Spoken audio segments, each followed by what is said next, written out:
Oke, baik Bapak Ibu, sudah kita record dan Pak Isna ini sudah ada di depan kita Bapak Ibu. Nanti kalau mau tampil Pak Es itu kan ada ini ya, ada buka baki itu ya, yang tanda panah tinggal diklik ya, sama dengan Zoom ya, seperti itu. Pak Bapak Ibu, narasumber kita adalah Pak Isnaini Cahyanto, guru SMP Negeri 3 Luliang, Bapak Ibu ya.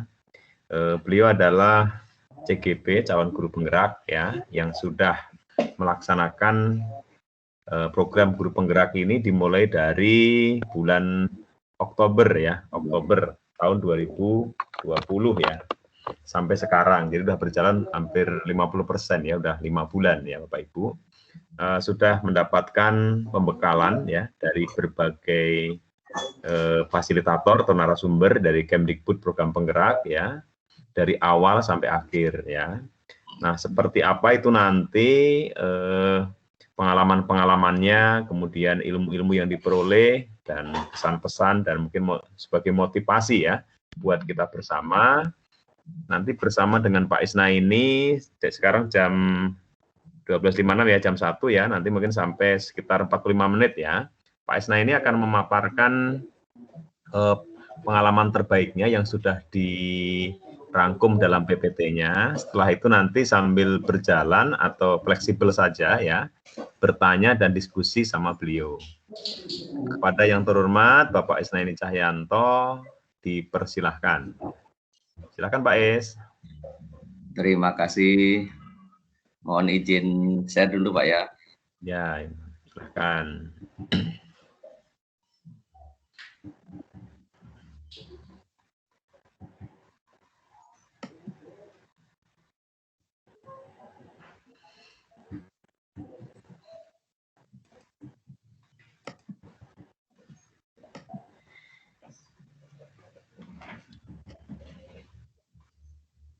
Sudah muncul Pak? Ya, udah oke. Siap. Sudah Pak. Ya. Assalamualaikum warahmatullahi wabarakatuh. Waalaikumsalam warahmatullahi wabarakatuh. Waalaikumsalam warahmatullahi wabarakatuh. Bismillah, alhamdulillah, wala haula wala quwwata illa billah. Allahumma shalli ala sayyidina Muhammad wa ala sayyidina Muhammad. Rabbi shrah li sadri wa yassir li amri wa hlul 'uqdatam min lisani yafqahu qawli, amma ba'du. Terima kasih banyak Pak Ketua nih, Bapak Dr. Sudarno yang sudah memfasilitasi kita semua untuk berbagi. Terima kasih kepada seluruh rekan-rekan yang sudah luar biasa semangat untuk belajar tentang Canva ini Pak ya. Ya betul, Canva for Edu Pak. Ya. Canva for Education. Jadi ini luar biasa. Jadi kalau biasanya kita hanya menggunakan PowerPoint, tapi dengan Canva ini kita jadi sangat dipermudah, bisa untuk mengganti presentasi kita dengan menggunakan PowerPoint, atau untuk membuat infografis, membuat desain-desain yang sangat-sangat menarik. Nah, saya juga tahu Canva ini juga lewat guru penggerak, tapi kalau saya mah belajarnya mandiri atau otodidak. Jadi ada teman sesama CGP juga, waktu itu dengan Bu Hartini, ada juga nggak Pak di grup ini? Ada, Bu Hartini ada ikut ya. Bu Ada Hartini. Jadi dari SMP 1 Cigombong. Jadi beliau, pakai ini aja Pak Is, pakai Canva. Ternyata sangat-sangat aplikatif gitu. Saya mohon izin pada rekan-rekan semua, bukan maksud untuk istilahnya riak atau bagaimana.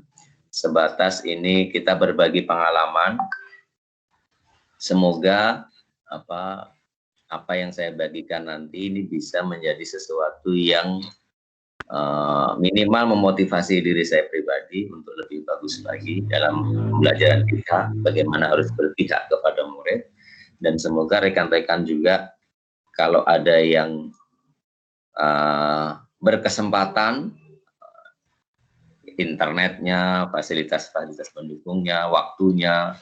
Kalau saya yakin kemauan pasti ada, kemampuan pasti ada, tapi tinggal berbagai pendukung yang lainnya, biar rekan-rekan bisa juga nanti tertarik dan bergabung saat ada program guru penggerak ini berlangsung. Kalau untuk saat ini angkatan keempat itu sudah berlangsung dan sampai masih tanggal 24 apa 26 ya Pak Dharma ya? Dibukanya. Ya, sekitar itu ya, 24 ya. Kalau nggak salah 24 dah. Masih ada waktu 3 hari ke depan untuk mengakses SIM PKB-nya untuk gabung di sana. Saya mulai terkait dengan PGP atau pendidikan guru penggerak. Jadi pendidikan yang saya yakin rekan-rekan semua sudah paham, dilakukannya selama 9 bulan. Kami mulai dari bulan Oktober, kemudian nanti akan berakhir sampai bulan Agustus. Jadi nanti akan ada wisuda.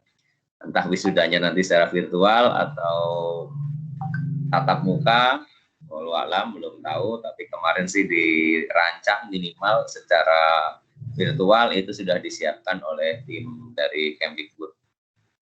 Nah, pendidikan guru penggerak ini landasan awalnya adalah terkait dengan visi pendidikan Indonesia, yakni mewujudkan Indonesia maju yang berdaulat, mandiri, dan berkepribadian melalui terciptanya pelajar Pancasila yang benalar kritis, kreatif, mandiri, beriman, bertakwa pada Tuhan Yang Maha Esa, dan berakhlak mulia, bergotong royong, serta berkebinekaan global.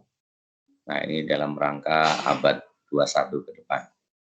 Jadi ini yang diharapkan agar nanti tercipta profil pelajar Pancasila. Profilnya seperti apa? Beriman, bertakwa kepada Tuhan Yang Maha Esa, kemudian mandiri, bernalar kritis, kemudian kreatif, bergotong royong, dan berkebinekaan global dalam kancah kita nanti bersaing di pasar global ke depannya. Guru penggerak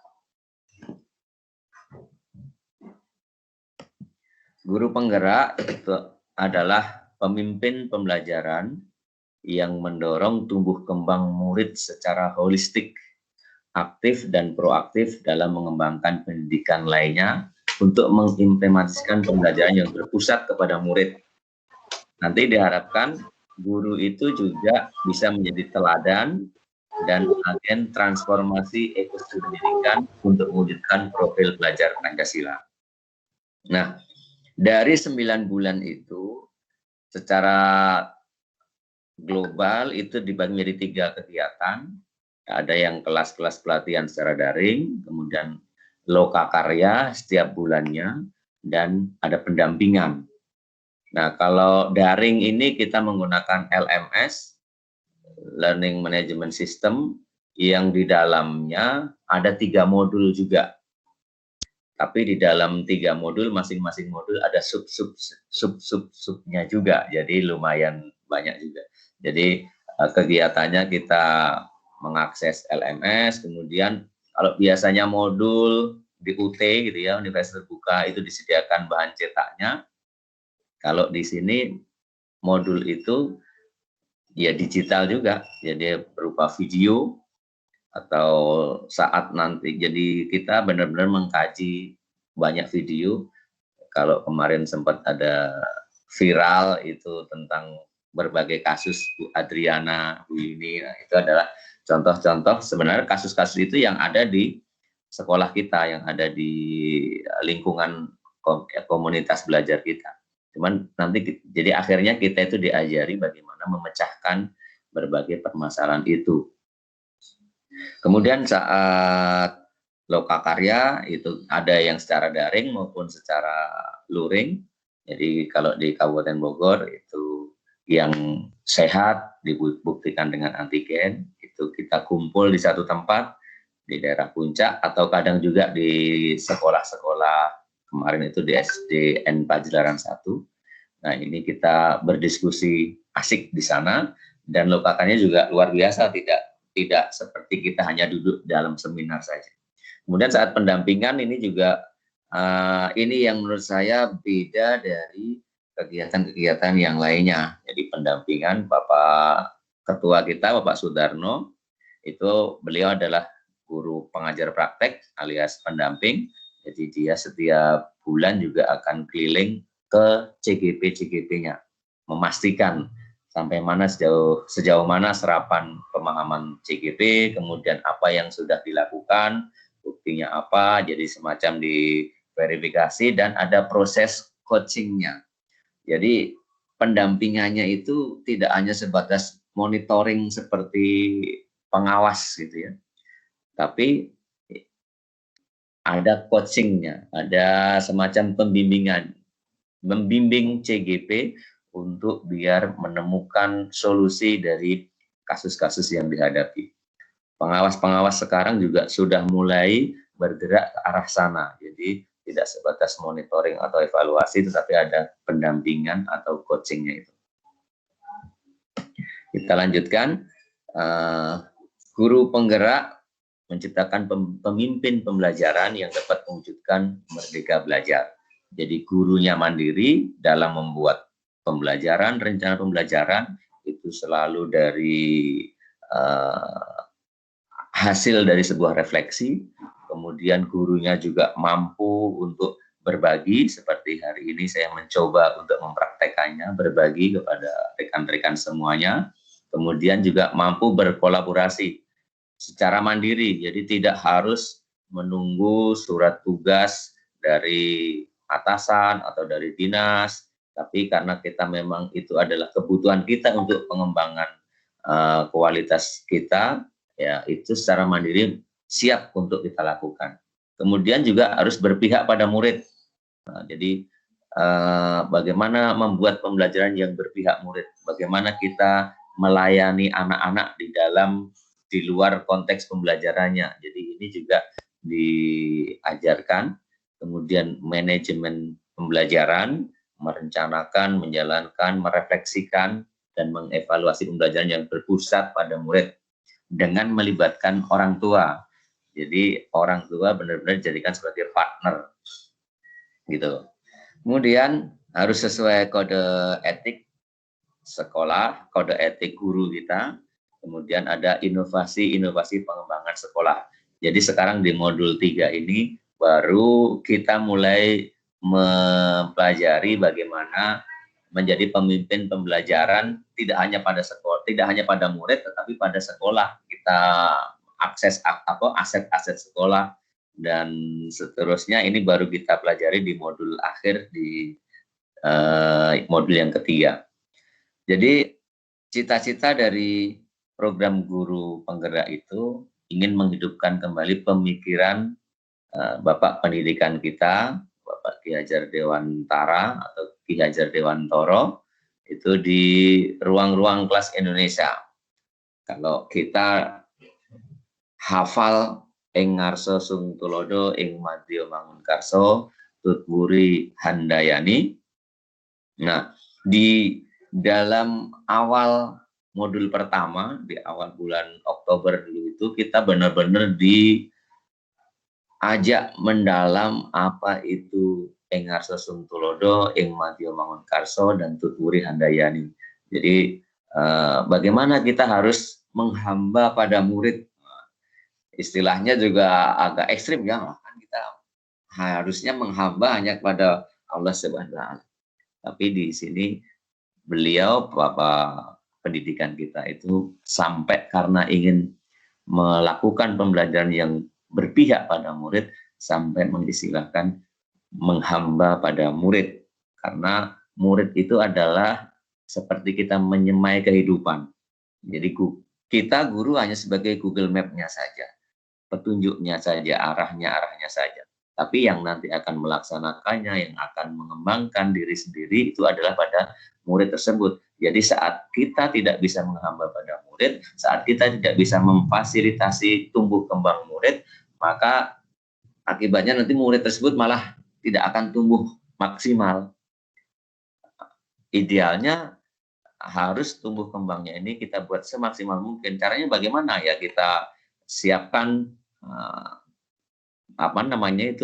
medianya, tanahnya, rumput-rumput pengganggunya, gulmanya, hamanya, segala macam. Itulah tugas kita memfasilitasi anak agar tumbuh kembang dengan maksimal. Caranya bagaimana? Dengan melakukan pembelajaran yang berpihak pada murid, kemudian mengajar anak sesuai pada zamannya. Tidak bisa kita mengajar anak milenial dengan cara-cara kolonial.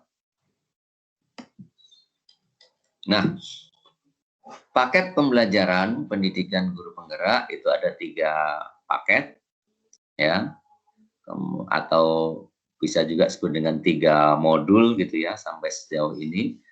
Modul pertama itu paradigma dan visi guru penggerak. Jadi dalam paradigma ini kami kemarin diajak diskusi lebih lanjut tentang filosofi pendidikan nasional, 3 tadi itu, nilai dan peran guru penggerak, visi guru penggerak, dan budaya positif.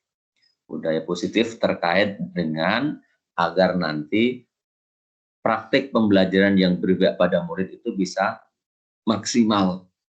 Bagaimana cara mengatur anak-anak kita agar belajarnya menjadi kondusif.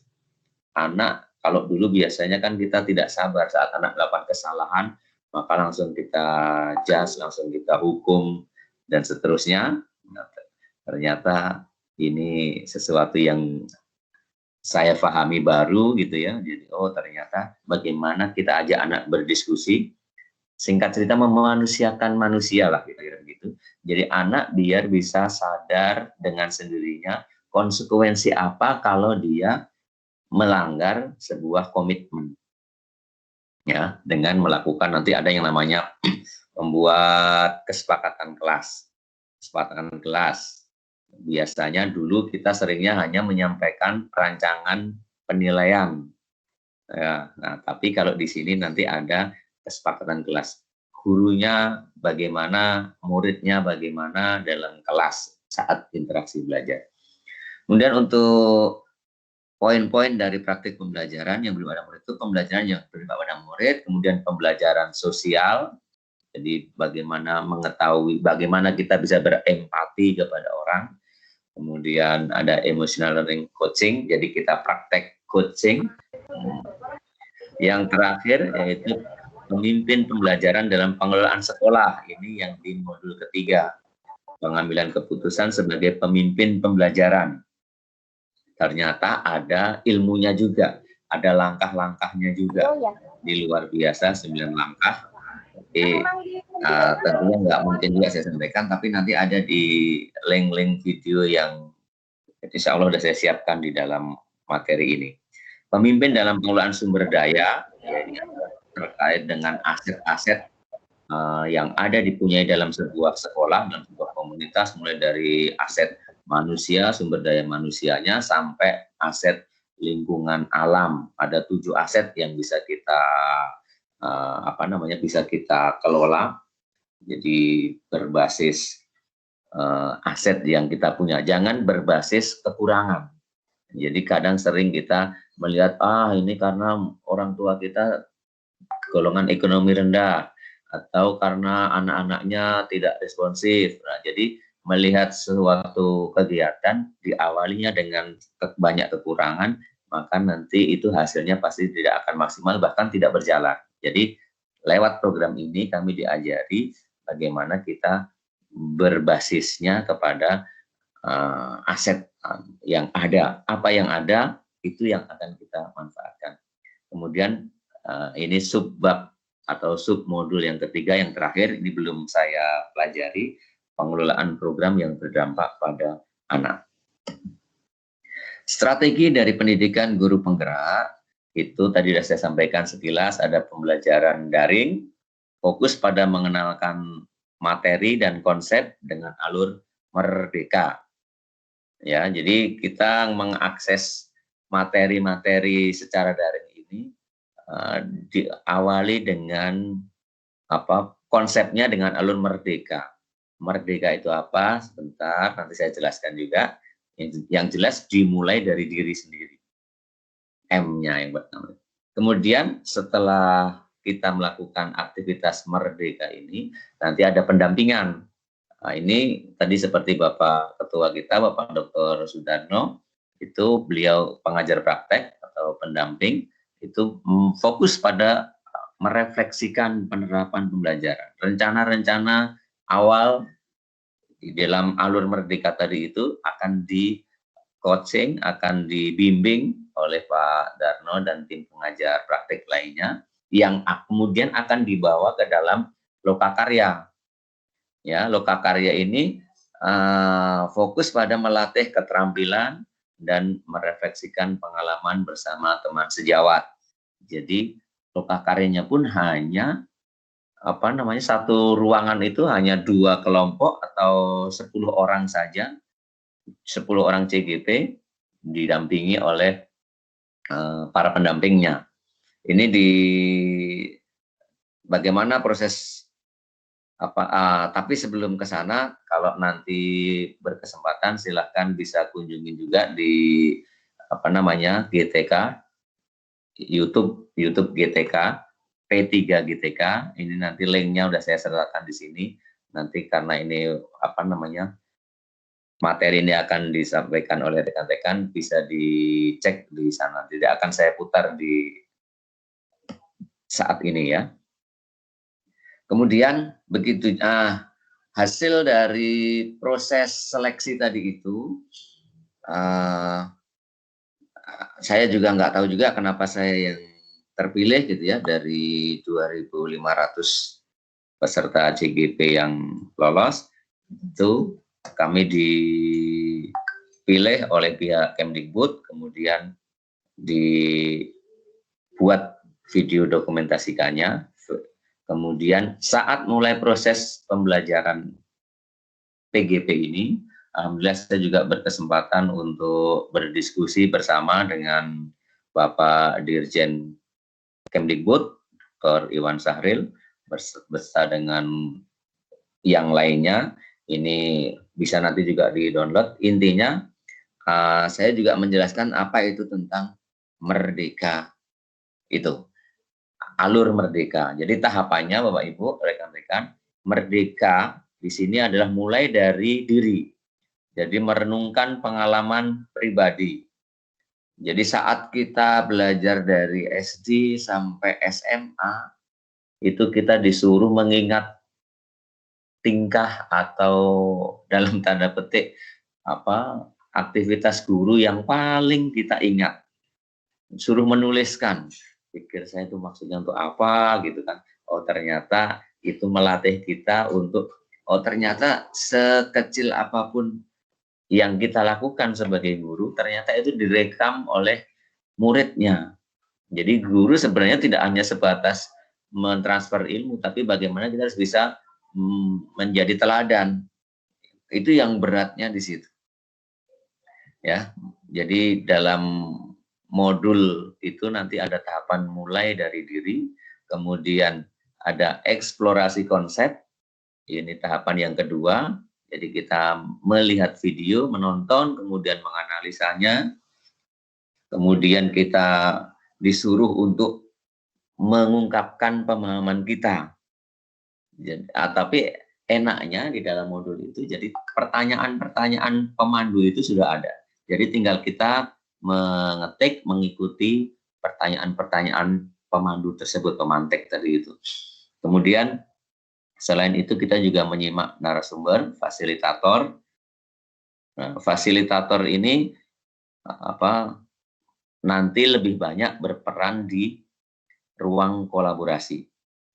Ya. Jadi setelah mulai dari diri, kemudian eksplorasi konsep, ruang kolaborasi. Nah, ruang kolaborasi ini juga secara virtual. Jadi secara kita menggunakan Google Meet, awalnya Google Zoom, tapi kemudian berpindah ke Google Meet. Jadi kita ada kerja kelompok. Kemudian masing-masing kelompok mempresentasikan. Nah, jadi kita benar-benar nggak bisa santai-santai saat ruang kolaborasi ini. karena kita kelompoknya dibagi dalam satu kelompok itu pun menjadi 2 kelompok. Saya satu kelompok itu 5 orang bersama dengan Bu Marmi, Louis Adeng 2, kemudian Pak RB, Pak Anto, Bu Iis. Nah, dari 5 orang ini dibagi lagi dalam 2 kelompok. Jadi kadang kita berdua, kadang kita bertiga untuk mengerjakan tugas-tugas. Jadi benar-benar di sini tadi itu kita dilatih selama 9 bulan ini untuk berkolaborasi dengan siapapun, karena kelompok kita, teman kita berpartner itu nanti juga berubah-ubah. Kemudian R yang kedua yaitu refleksi terbimbing. Nah, jadi nanti kita akan membuat refleksi apa yang sudah kita pelajari, tetapi panduan pertanyaan-pertanyaan pemantiknya itu sudah disediakan, jadi tinggal kita mengikutinya. Nah, kemudian yang seru di sini Bapak Ibu, demonstrasi kontekstual. Mengembangkan metafora, mengabstraksi pemahaman konseptual. Jadi kita membumikan atau menginternalisasi pemahaman-pemahaman kita terkait dengan materi yang kita pelajari, kemudian itu diwujudkan, ditampilkan dalam bentuk produk pemahaman kita. Bisa dalam bentuk blog, bisa dalam bentuk video, dalam bentuk puisi, dalam bentuk metafora, tulisan seperti tadi itu. Jadi serunya bagaimana kita harus membuat puisi, kemudian ada kewajiban untuk divideokan saat kita membaca puisi, ya, itu menjadi pengalaman yang luar biasa bagi saya, guru IPA, kemudian tiba-tiba suruh membuat puisi dan membacanya, direkam, diupload di YouTube.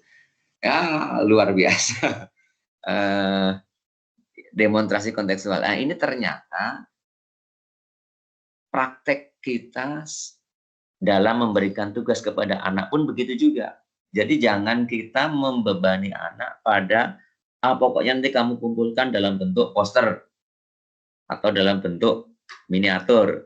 Ternyata di demonstrasi kontekstual itu kami dilatih untuk membiasakan anak-anak, murid-murid kita untuk menghasilkan produk yang sesuai dengan hobinya mereka, bakat minatnya. Ya. Jadi kalau anak yang suka menggambar boleh membuat poster. Tapi kalau anak yang sekarang zamannya sudah membuat konten YouTube, silahkan. Ada yang dalam bentuk IG, silahkan. Ini nanti salah satu dari Merdeka Belajar itu ya. Jadi kita pembelajaran berdiferensiasi. Jadi kita benar-benar melihat kesiapan anak, kemudian cara belajar anak, kemudian produk yang dihasilkan oleh anak itu benar-benar kita bebaskan. Silahkan anak sesuai dengan bakat minatnya masing-masing. Nah, kemudian demonstrasi kontekstual udah, kemudian elaborasi pemahaman. Nah, ini dengan narasumber, instruktur. Nah, selain jadi yang paling atas itu ada instruktur, kemudian ada fasilitator, dan ada pendamping pengajar praktek. Nah, kami saat elaborasi ini dengan para instruktur dari macam-macam, ada yang dari komunitas bagaimana menjadi coaching, kemudian dari komunitas guru merdeka, komunitas macam-macam lah. Ternyata narasumbernya juga luar biasa, bahkan penampilannya juga gaul gitu, gondrong, rambutnya dicat. Ini kan kalau menurut saya ini jadi sesuatu yang baru gitu ya, narasumber, instruktur, tapi penampilannya nggak seperti pada umumnya. Gitu.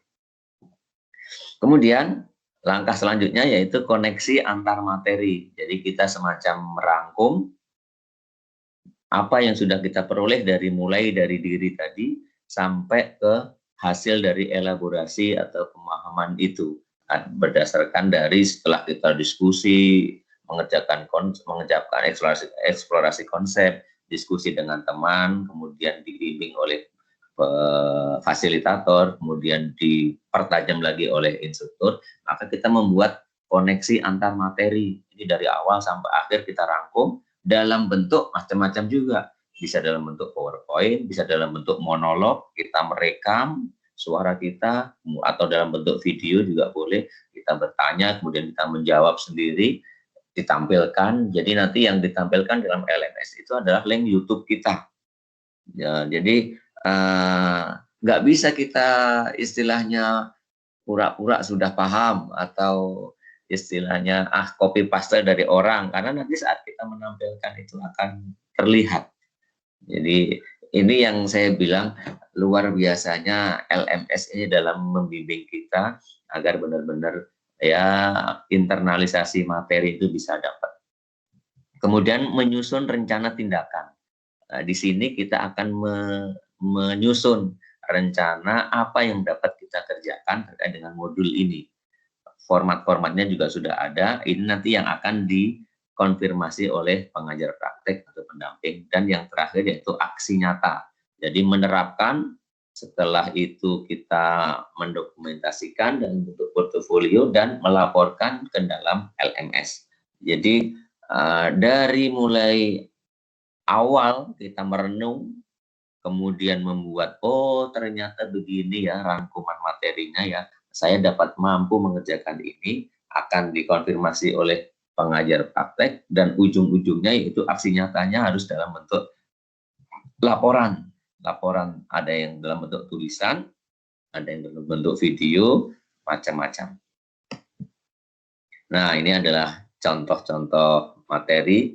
Guru adalah petani, ini menurut filosofi KHD, ini ada di modul 1, tugas dari guru itu ibaratnya untuk mengolah lahan, memilih bibit, menanamnya, merawatnya. Ya. Kemudian ini contoh hasil-hasil saya yang sudah diupload dalam LMS tadi ini. Saya membuat sebuah metafora belajar dari kegiatan petani. Saya jadi ini maksud saya ini menjadi sesuatu yang baru dalam sebuah diklat atau pelatihan atau pembimbingan gitu ya. Bagaimana kita harus benar-benar mengalami aktivitas demi aktivitas untuk memperoleh apa sih maksud dari pemikiran KHD itu. Kemudian kalau yang tengah ini adalah interaksi guru dan murid dalam membangun budaya positif. Nah, ini dalam rangka untuk pembelajaran yang berpihak pada murid tadi itu saat kita di dalam kelas gitu. Kemudian saat kita di luar kelas, nah ini membuat coaching atau jadi kita sebatas, jadi ternyata ada coaching, ada mentoring, ada juga namanya itu konseling. Selama ini di sekolah kita kan lebih banyak pasti semuanya bimbingan dan konseling gitu kan. Tapi pada program PGP ini arahnya kita jangan melulu pada konseling. Karena kalau konseling itu anak diajari kamu begini, begini, begini, begini. Jadi dari ahli kepada coachingnya, dari ahli kepada orang yang tidak tahu. Jadi anak dianggap yang tidak tahu sama sekali. Tapi kalau coaching itu kita setara, seimbang. Jadi anak dibimbing untuk mengetahui permasalahannya, tujuannya apa, kemudian caranya bagaimana, cara itu mengandung risiko tidak, kemudian apa solusi terakhir yang dapat dilakukan. Jadi tahapan-tahapan itu kami diajari dalam coaching ini dengan model Tirta gitu ya. Tanggung tujuannya apa, identifikasi, rencana aksi, dan tanggung jawab. Gitu. Nah, ini contoh-contoh pembelajaran yang berpihak pada murid. Ini terkait dengan pembelajaran berdiferensiasi. Nah, jadi apa itu pembelajaran berdiferensiasi? Tujuannya sih agar pertumbuhan maksimum dari para murid itu bisa maksimal. Bisa lebih disiapkan posisi belajar. Jadi kita nanti mendata terlebih dahulu anak-anak itu posisi awal pemahamannya dari mana. Ini terkait dengan kesiapan belajar, gitu ya. Kemudian gaya belajarnya anak. Jadi ini terkait nanti dengan aktivitas belajarnya mau seperti apa. Kemudian yang terakhir nanti ada kita harus menyiapkan kontennya. Selain proses harus kontennya tentunya kan, materi bahan ajarnya harus kita kemas juga terkait dengan macam-macam kesiapan anak tadi itu. Kemudian yang terakhir nanti produknya. Jadi produknya kita kasih kesempatan kepada anak untuk memilih produk apa yang diinginkan, mau dalam bentuk video, dalam bentuk grafis, infografis, dan seterusnya. Tapi jangan khawatir, wah ini nambah kerjaan lagi terkait dengan RPP-nya gitu kan. Ternyata dalam RPP-nya itu tetap kita bisa menggunakan yang 1 lembar itu, tetapi intinya adalah bagaimana kita biar bisa melihat atau kita bisa memetakan kesiapan anak, kemudian profil belajar anaknya, apakah dia kinestetik atau visual atau audio.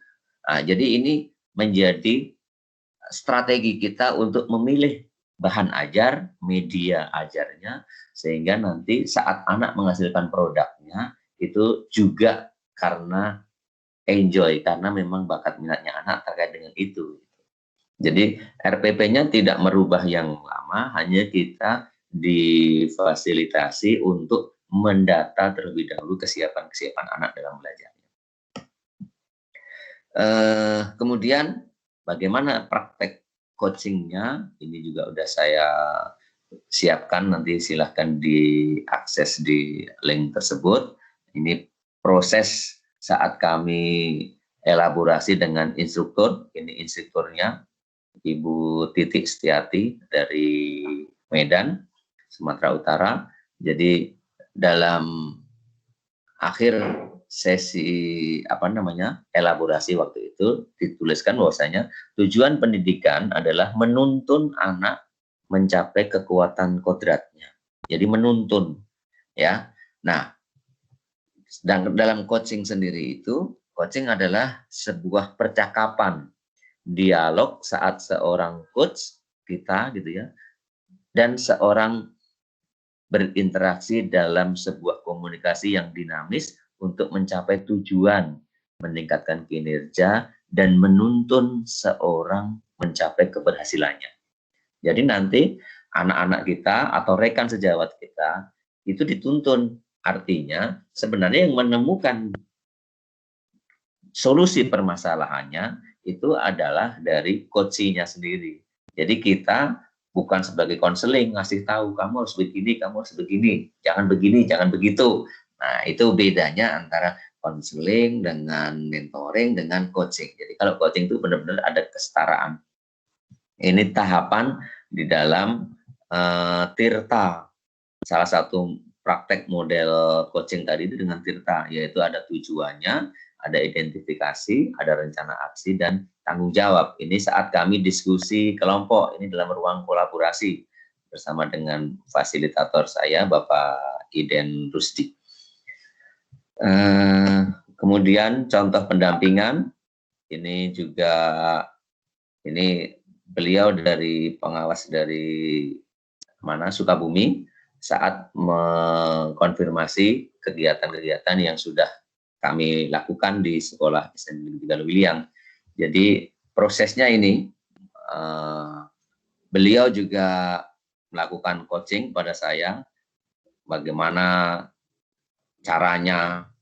Saya dipancing sama beliau. Jadi membuat pertanyaan-pertanyaan arahan itu yang menurut saya yang harus kita kuasai, yang harus kita pelajari lebih lanjut lagi.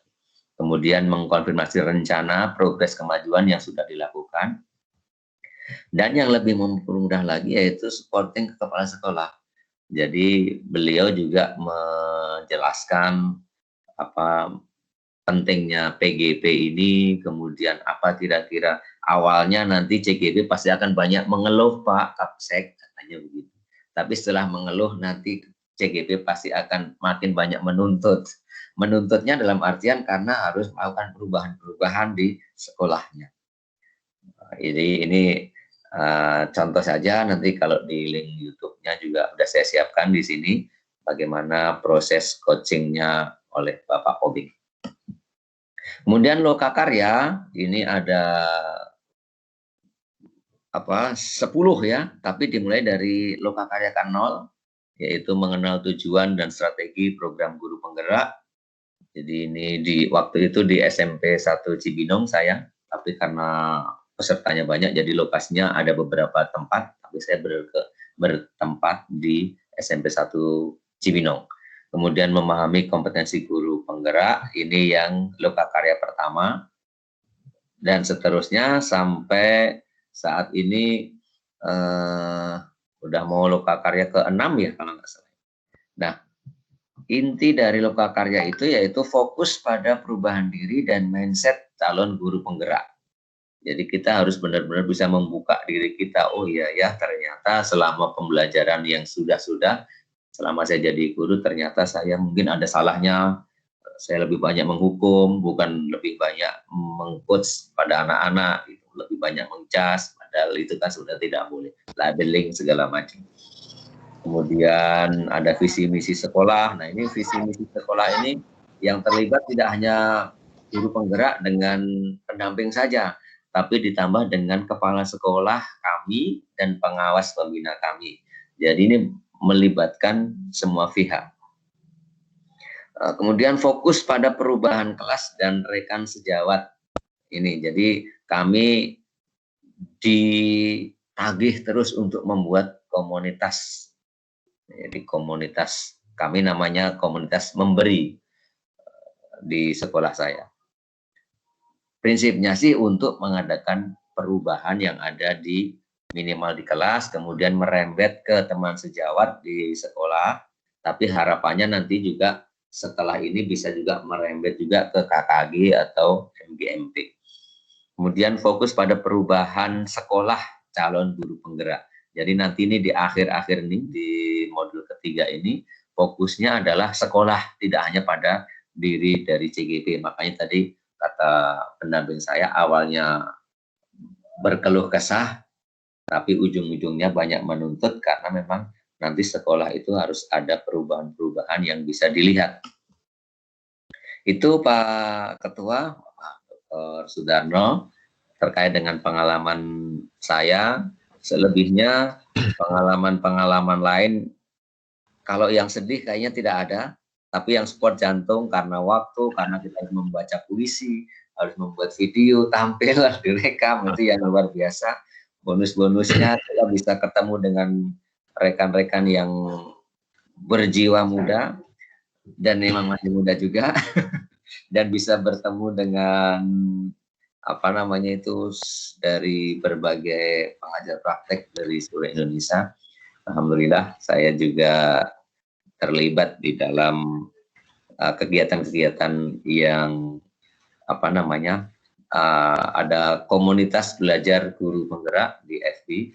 Itu secara reguler kami difasilitasi oleh Kemdikbud untuk merancang, kemudian memilih para narasumber, kemudian untuk mendiseminasikan hasil-hasil dalam PGP selama sampai akhir tahun ini. Jadi bisa berkolaborasi dengan rekan-rekan banyak dari Aceh sampai Papua katanya. Jadi terwakili benar.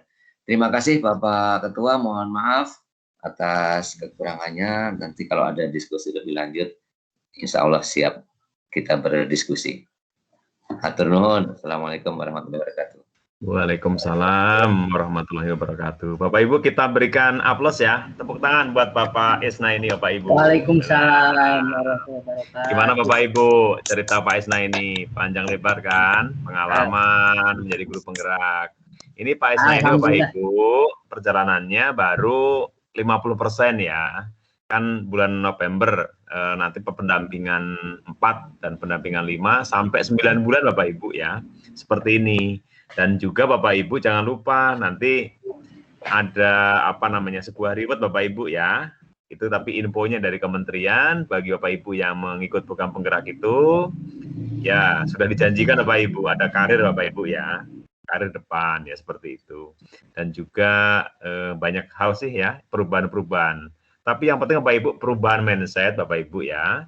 Juga tentang ilmu, pengalaman, ya bagaimana menjadi guru yang benar, Bapak Ibu ya di situ ada semuanya lengkap Bapak Ibu ya. Tadi mendengarkan cerita dari Pak Isna ini, nah seperti itu Bapak Ibu, kementerian merubah paradigmanya ya dari kementerian yang lalu menjadi kementerian yang terbaru ya seperti ini. Tapi Bapak Ibu silahkan mumpung masih ada Pak Is, ada waktu sekitar 5 menitan lah ya, Kalau Bapak Ibu masih penasaran, silakan ditanyakan kepada Pak Isna ini. Ada yang resen nggak nih ya? Sebentar. Sebentar. Ini ada Pak Ustadz Jalal ya? Mau bertanya bukan? Pak, Assalamualaikum Pak Ustadz Jalal. Apa mau bertanya atau Bapak Ibu mudah-mudahan terinspirasi ya dari apa yang disampaikan oleh Pak Isna ini ya. Ya mungkin banyak hal ya, banyak pengalaman, banyak apa namanya ilmu ya yang akan diperoleh. Memang seperti kuliah Bapak Ibu ya, tapi langsung praktek ya. Ada teori langsung dipraktekkan begitu ya, seperti itu. Dan langsung didampingi ya Pak Ketua ya. Iya, didampingi. Jadi yang salah apa? Tadi yang ada coaching ya. Nanti pendampingan 4 nih coaching Pak Is. Ya, Nanti betul. kita coaching ya. Ya, seperti itu ya. Pak Isna ini sepertinya waktu memisahkan kita, tapi kalau Pak Is mau ikut memperdalam Canva ini, di tengah-tengah kita sudah hadir Ibu Dona Yulesari Pak Is, ini dari Provinsi Jambi. Oh ya, ini sama-sama ini, kalau Pak Isna ini adalah Duta Sains IPA ya, di tahun berapa Pak Is? Duta Sains ya? Iya, saya tahun 2019.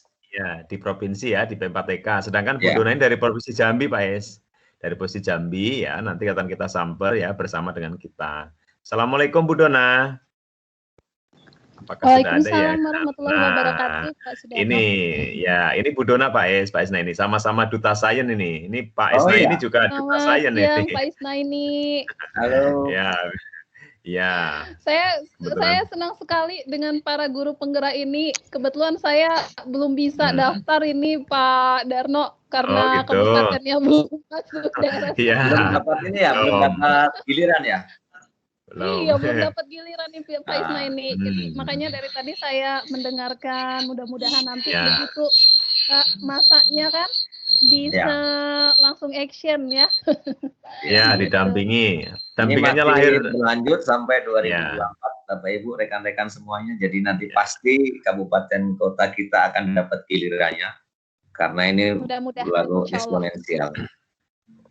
Iya Pak Isna ini terima kasih. Iya, saya insya Allah itu bulan apa ya, angkatan ke-5 kalau nggak salah. Oh ya, siap. Ya, Pak Isna ini terima kasih atas kehadirannya dan berbagi ya pengalaman ya empirisnya kepada kita semuanya. Pak Isna ini kalau ada waktu ya silahkan bergabung dengan kita. Bu Dona akan menyampaikan lanjutan Canva ya. Bu Dona hari ini apa ya materinya tentang? Hari ini kita lembar kerja dan video pembelajaran. Ya. Sambil mengikuti Pak Ketua. Oh ya, silakan. Ya, Bapak Ibu, waktu dan tempat saya persilahkan kepada tenor kita yang terhormat Ibu Dona Yulesari ya. Di jam saya jam 13.43. Nanti sesampainya saja Bapak Ibu ya, sampai jam 3:30 atau jam 4 ya. Itu silahkan saja. Selelahnya Bapak Ibu ya. Ya, selelahnya karena puasa. Ya. Selelahnya. Ya. Oke.